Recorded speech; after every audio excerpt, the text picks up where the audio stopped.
clicked on this video not expecting to be in the middle of a forest, and there's a giant panther in the middle of the forest. Just kidding, it's my living room and my cat gremlin. And here are all of my discount plants that I got from my terrariums. Let me tell you about them. I have always loved the look of bioactive tanks. And I have a few bioactive tanks of my own, like my crested gecko tank and my snail terrarium.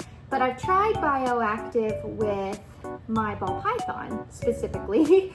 And something to know about ball pythons is they're just one big long muscle, and those muscles love to crush and lay on any of your precious plants you put in.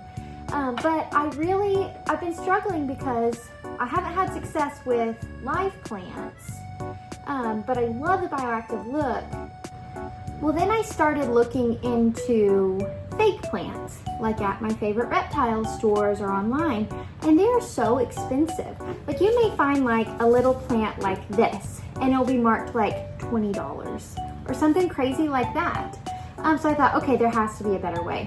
So I'm a big thrifter and I love bargains.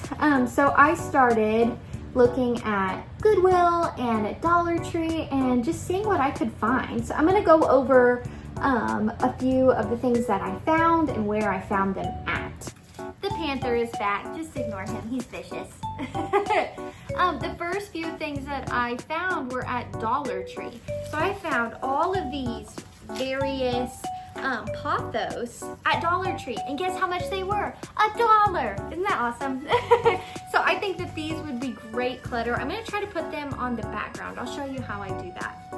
I also found, excuse me, panther.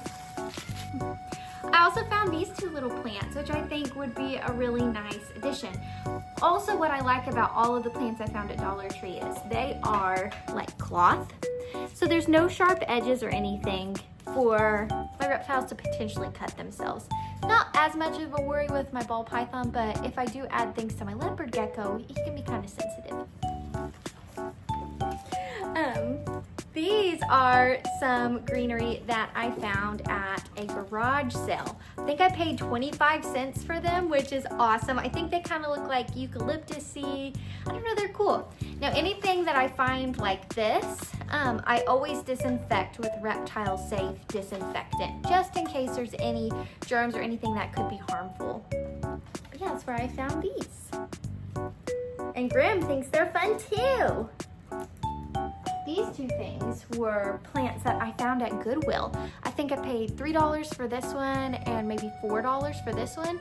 I would say I saw something almost just like this at Petco without the pot. So not even the pot. And I think it cost like $25. I think they just mark it up just because it's marked as enclosure decor or tank decor. This is ridiculous. You can find things way cheaper. But yeah, I plan to take these two out, and then I've got cute pots that I can use for other things. And this is my favorite thing I found. I found this at Goodwill. I was pumped. I think I paid a little bit more. I think it was $10. But dude, if you found something like this, be something ridiculous like $45. But it was a little bit hard to disinfect. But I think what I'm gonna do is I'm gonna pull all of this out, try to disinfect it again, just make sure it's all good. I think I'm gonna add it to my ball python tank because I was looking up, some people will put grass in their tank.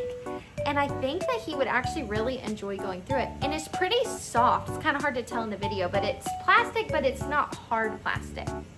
So let's take these things apart and let's kind of see what we're working with.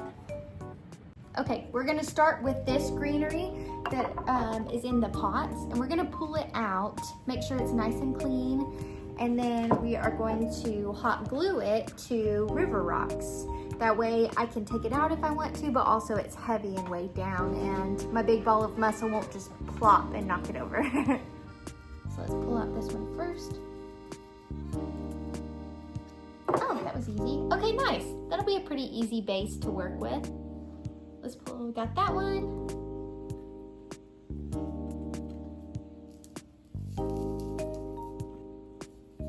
Yoink.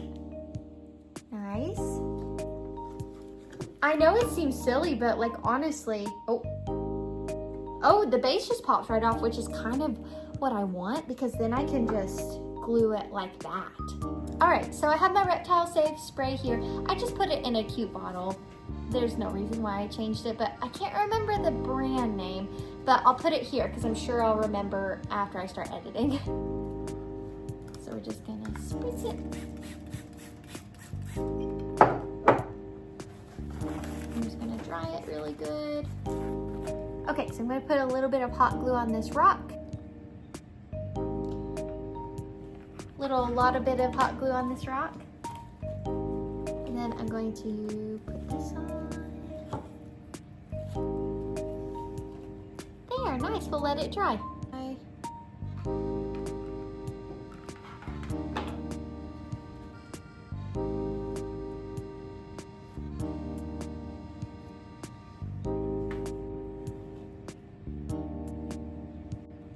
All right, here are my 3 succulents. I think I'll put them together like this. I think I'm gonna put them in Link's tank because his is supposed to be more of a deserty looking tank.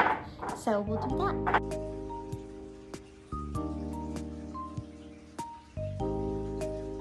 Okay, so I'm gonna do the same thing that I did with the succulents for these guys. I kind of just bent them at the bottom like this, and I'm gonna glue it like that. Perfect. So I have a feeling that when I start to pull this stuff out that this old moss is gonna get out everywhere. So I have my take me out trash can ready to go. Okay, so I'm just gonna try to start yoinking. Let's see what happens. Ah, okay. I like that it's got a pretty thick base and it's already in a big clump like this. I think that's gonna work really good for our purposes. And then I think I'll just hot glue it to the, I don't know if I'll even hot glue it now. All right, we are gonna start putting things inside the tank.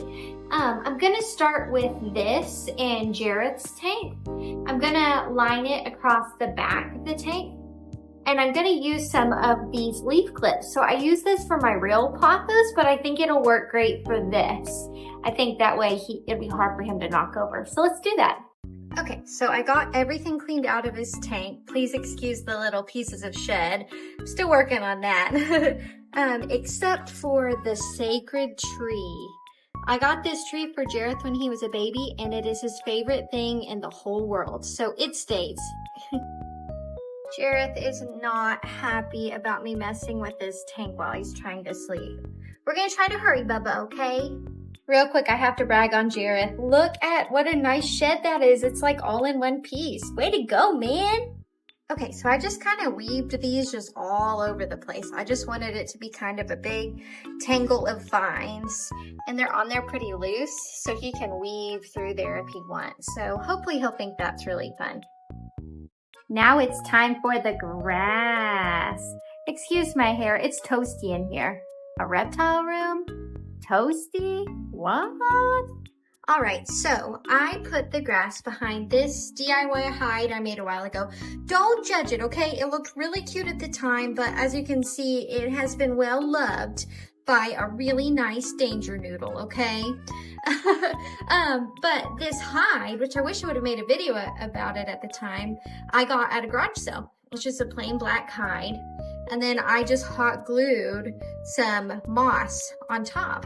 And Jareth has loved it. He climbs all over it, which he's not, I need to like kind of touch up some spaces. But I decided to put the grass behind there, and I added a few little rocks as well. So then he can kind of brush up against that if he wants to. I ended up adding these 2 plants behind his tree. Hopefully he'll like that. I had to add his water dish because he loves to lay in the water. So I added 2 wood pieces. This wood piece is one that I bought new. It was probably the most expensive thing in my whole project. This one I got off of Facebook Marketplace along with some other driftwood.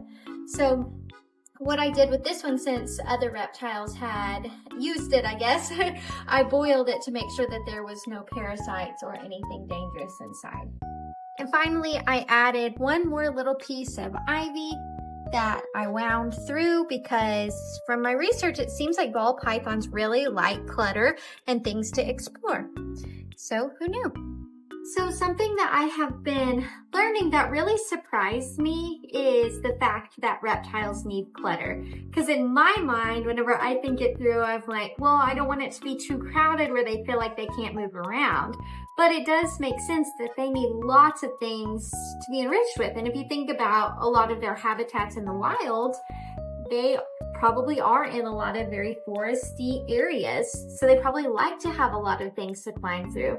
I also think it's important to try to mix things up so they don't get bored. Adding new things, adding enrichment, obviously within reason, because some changes can be overwhelming. Like, I think this guy is totally freaked out that I've been moving stuff around his tank. So we're gonna let him chill for just a little bit, and I bet he'll come out and explore later. He's especially active whenever it's dark, so we'll come in here and see what he thinks. But right now is his sleeping time, and I know that he is not happy about me interrupting his sleeping time.